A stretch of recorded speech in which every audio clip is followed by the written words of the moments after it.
नमस्कार। ब्राह्मणों की बेटियों का रेट लगा दो। कितना?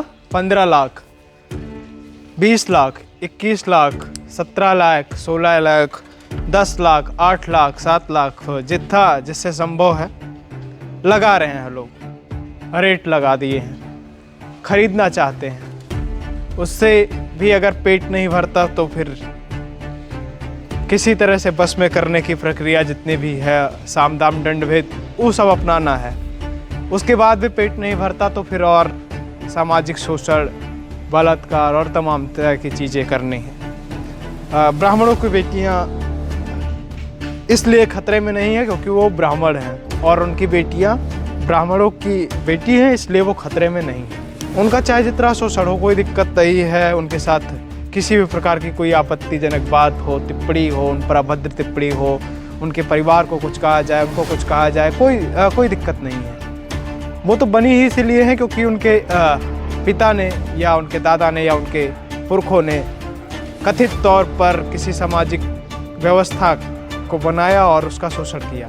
इसी अवधारणा के तहत आज तक ये व्यवस्था चली आ रही है कि ब्राह्मणों को चिन्हित किया जाए, उनको दंडित किया जाए। दंड का स्वरूप ये हो कि जो ब्राह्मण जिनके डीएनए में ये ताकत है कि उन्होंने दलितों को लोटा बांध कर घुमाया, दलितों की लार ना चू जाए इसके लिए उनके गले में लोटा बांध दिया, उनको पानी नहीं पीने दिया, उनको बैठने नहीं दिया, उनको सोने नहीं दिया, उनको समझने नहीं दिया, उनको खेत नहीं दिया, उनको ज़मीन नहीं दिया, उन ब्राह्मणों की उन बेटियों के साथ इनको संबंध स्थापित करना है, उनके साथ विवाह करना है और उनके साथ रहना है। जीवन बिताने की कस्में रस्में निभानी है और उनके साथ रहना है। जब ब्राह्मण का खून इतना लायक नहीं है, नालायक किस्म का खून है ब्राह्मणों का, तो फिर इस बात की आतुरता क्यों है आप लोगों के अंदर? मतलब इतने आतुर क्यों है इस बात के लिए कि ब्राह्मणों की ही बेटियां सर्वमान्य हैं और ब्राह्मणों की बेटियां ही चाहिए?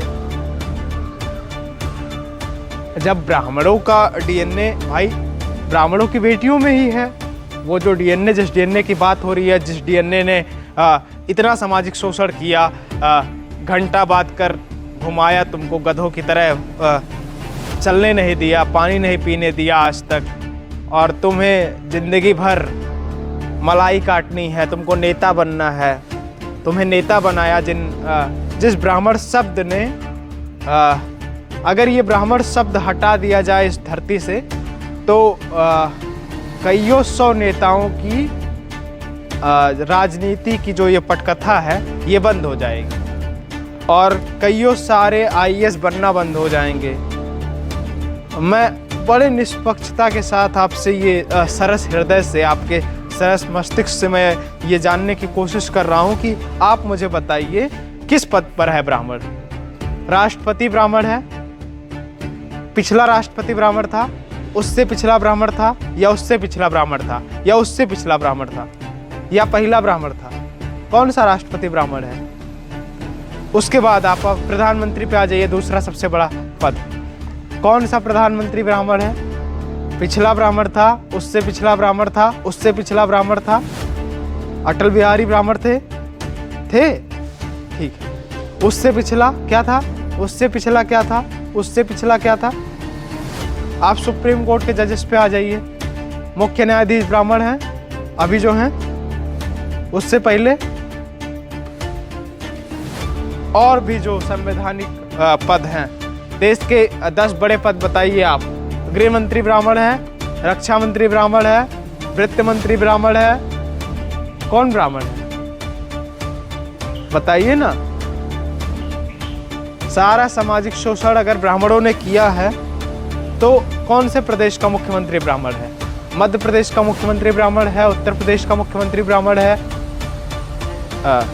बिहार का, छत्तीसगढ़ का, हरियाणा का, महाराष्ट्र का, कहाँ का मुख्यमंत्री ब्राह्मण है बताइए? दिल्ली का ब्राह्मण है, कश्मीर का ब्राह्मण है। अगर ब्राह्मणों का डीएनए, मैं ये नहीं कहना चाह रहा हूँ कि ब्राह्मण नहीं है तो मुझे इससे दर्द है, उनकी योग्यता नहीं है तो नहीं है। जिनकी योग्यता है, जो राजनीति में ब्राह्मणों को गाली देकर राजनीति में आए हैं, उन्हीं की योग्यता है, उन्हीं की प्रासंगिकता है और वही राजनीति कर सकते हैं। अब ब्राह्मणों को गाली देने के अलावा किसी के पास कोई ऑप्शन नहीं है कि राजनीति कर पाए वो। तो मेरा सीधा सा सवाल यही है कि क्या जितने भी ब्राह्मण हैं और जो भी राजनीति करने वाले हैं, जो ब्राह्मणों के ऊपर इस तरह की टिप्पणियाँ कर रहे हैं, जब ब्राह्मणों के रक्त में वो मनुवाद है, उस तरह का अफवाह ही पूरा का पूरा ढांचा है ब्राह्मणों का, ब्राह्मणों के पास कोई योग्यता नहीं है, उनके डीएनए में पूरी तरह से कमी है, तो उनकी बेटियों के साथ विवाह करने के लिए ये तमाम कुकुर बिलार जैसे लोग आतुर क्यों हैं? क्यों उनको ब्राह्मणों की बेटियों से ही विवाह करना है? ऐसा तो है नहीं कि ब्राह्मण राजा है कहीं का, ऐसा भी नहीं है कि ब्राह्मण सबसे ज़्यादा श्रेष्ठ है। श्रेष्ठता किस बात से आप आंकते हैं?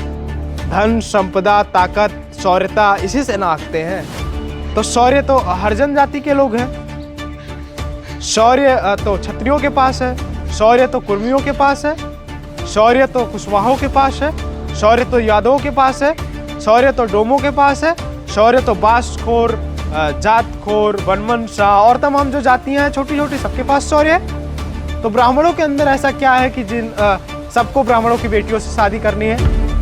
ब्राह्मणों की बेटियां भी तलवार उठाकर काटना शुरू कर देंगी, पहले भी काटती आई हैं। जब तुम्हारे आका अंग्रेज और मुगल आए थे तब उस समय ब्राह्मणों की बेटियों ने ही तलवार उठाकर काटा था, झांसी से लेकर महाराष्ट्र तक। तो ब्राह्मणों की बेटियों को अंडर एस्टिमेट करने की जरूरत नहीं है, वो भी सक्षम है और जिस दिन उनके ऊपर आघात से ज़्यादा आघात होते रहेंगे तो वो भी अपने स्वरूप में आएंगी ही। हालांकि ब्राह्मणों के बेटों को सुधरने की आवश्यकता है। आपकी इस पर क्या प्रतिक्रिया है? अपनी राय कमेंट बॉक्स में दीजिए।